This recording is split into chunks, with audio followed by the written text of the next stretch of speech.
Police ने किया है। किस तरह डॉक्टर साहब अपहरणकर्ताओं के चुंगल में फंसे, क्या पूरा ऑपरेशन था, कितनी कवायद करनी पड़ी पुलिस को बरामदगी के लिए? करीब 36 घंटे पहले 13 तारीख को रात्रि में करीब 1:30 बजे सबसे पहले ये सूचना पुलिस को प्राप्त हुई कि डॉक्टर उमाकांत गुप्ता, जो कि यहाँ पर आगरा के वरिष्ठ चिकित्सक हैं, वो घर पर नहीं आए हैं, पहुंचे हैं। उनके परिजन आशंकित थे उनके साथ कोई अनहोनी न हो जाए, तो वो उन्होंने पुलिस को सूचना दी। पुलिस ने तत्काल घटना की गंभीरता को देखते हुए उनके गाड़ी के बारे में, उनके मोबाइल के बारे में और अन्य सूत्रों के बारे में जानकारी प्राप्त करनी शुरू करी। शुरुआती जानकारी में उनकी गाड़ी का धौलपुर की तरफ जाना कन्फर्म हुआ। इस सूचना के आधार पर सभी जनपदों में, इंक्लूडिंग जो बॉर्डरिंग राजस्थान के जनपद है, वहां सूचना दी गई। प्रातः धौलपुर पुलिस की तरफ से सवेरे 10 बजे ये सूचना प्राप्त हुई कि डॉक्टर साहब की गाड़ी वहां पर पकड़ी गई है और उसके साथ एक व्यक्ति पकड़ा गया है। तत्काल यहां से अधिकारियों के नेतृत्व में, एसपी सिटी के नेतृत्व में एक टीम वहां भेजी गई। उससे जब बातचीत हुई, जो मुलजिम वहां पकड़ा गया था, तो कड़ी पूछताछ के बाद उसने इस घटना के बारे में बताया कि उनका अपहरण के फिरौती के उद्देश्य से अपहरण किया गया था और इस अपहरण में बदन सिंह का एक गैंग है, जो कि राजस्थान का एक रजिस्टर्ड गैंग है और पहले भी फिरौती की घटनाओं में शामिल रहा है। उसके द्वारा ये अपहरण कारित किया गया है।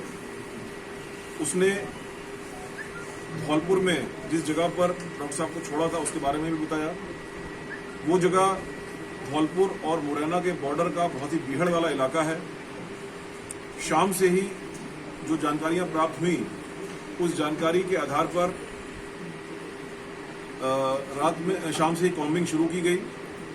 यहां से आगरा से लगातार मेरे द्वारा, आईजी साहब के द्वारा और एसएसपी साहब के द्वारा इसकी लगातार मॉनिटरिंग की जा रही थी।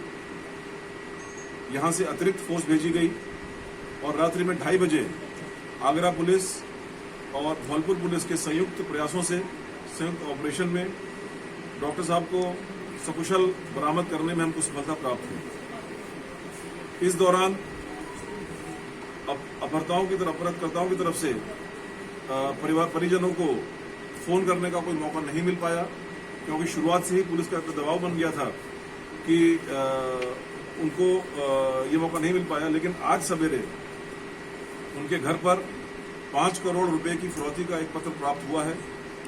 डॉक्टर साहब ने भी ये बताया है कि वहां पर उनके जो अपहरणकर्ता थे, उन्होंने 5 करोड़ रुपए की बात उनसे की थी, बिना किसी फिरौती को दिए हुए। पुलिस के बहुत ही सघन प्रयासों के कारण 24 घंटे के अंदर डॉक्टर साहब को सकुशल बरामद किया गया है। इसमें शासन के द्वारा 2 लाख रुपए का रिवॉर्ड और डीजीपी साहब के द्वारा 2 लाख रुपए का रिवॉर्ड टीम को घोषित किया गया है। जो इसमें मेन अभियुक्त हैं बदन सिंह, उसके ऊपर मेरे द्वारा 1 लाख रुपए का रिवॉर्ड घोषित किया जाता है और बाकी जो शेष अभियुक्त हैं उनकी गिरफ्तारी के लिए 25-25 हजार रुपए का रिवॉर्ड घोषित किया जाता है। सर, किस गिरोह का नाम सामने आया इसमें? कौन सा? इसमें बदन सिंह, ये धौलपुर का रहने वाला है, उसके द्वारा संचालित किए जा रहे गिरोह का सामने नाम सर, हेड कांस्टेबल बिहार चंद का रोल क्या है इसमें? जो हेड कांस्टेबल धौलपुर पुलिस का, उसका रोल क्या है? हाँ, ये आपने अच्छा सवाल पूछा। रात्रि में चेकिंग के दौरान जब वहां पर नाके पर चेकिंग हुई, तब तक तो सूचना हमको भी नहीं मिली थी। मैंने थाने पर सूचना देर में आई थी, 1:30 बजे सूचना आई थी रात्रि में। लेकिन उससे पहले ही सामान्य चेकिंग के दौरान धौलपुर पुलिस ने, और उसमें विशेष तौर पर एक हेड कांस्टेबल और कांस्टेबल की भूमिका बहुत ही अच्छी सराहनीय है। उन्होंने इस गाड़ी को संदिग्ध मानते हुए कि उस पर यूपी का नंबर था, रात्रि में करीब 10 साढ़े 10 बजे धौलपुर से यूपी वापस आ रही थी, एक ड्राइवर था उसमें, उसको संदिग्ध मानते हुए उससे पूछताछ की, उसको डिटेन किया, प्रारंभिक पूछताछ की। नेचुरली उनके पास कोई जरिया नहीं था ये मालूम करने का कि कोई ये गाड़ी अपहरण में प्रयुक्त हुई है।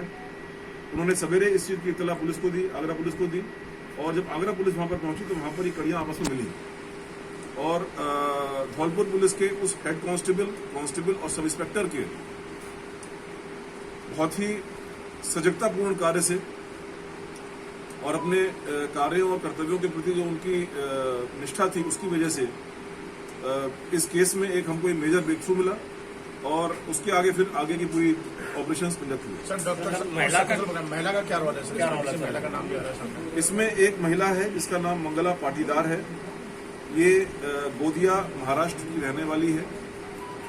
इसने किसी माध्यम से पिछले करीब 20-22 दिन से डॉक्टर साहब से संपर्क किया था और घटना वाले दिन यानी परसों को शाम को फोन करके डॉक्टर साहब को यहाँ पर भगवान टॉकीज के आसपास उनको बुलाया था। वो महिला ही डॉक्टर साहब के गाड़ी में बैठ करके उनके साथ रोहता पास तक गई थी और वहां पर बदमाशों ने इनको ओवरपावर करके, ये बदमाश इसी महिला के साथ के थे, मतलब महिला जो थी गैंग की सदस्य थी और उस महिला के साथ जो बदमाश चल रहे थे उन्होंने डॉक्टर साहब को ओवरपावर करके उनका किडनैप करके आगे धौलपुर ले गए। सर अभी तक गैंग के कितने बदमाशों को गिरफ्तार किया? अभी तक गैंग के 2 सदस्यों को गिरफ्तार किया गया।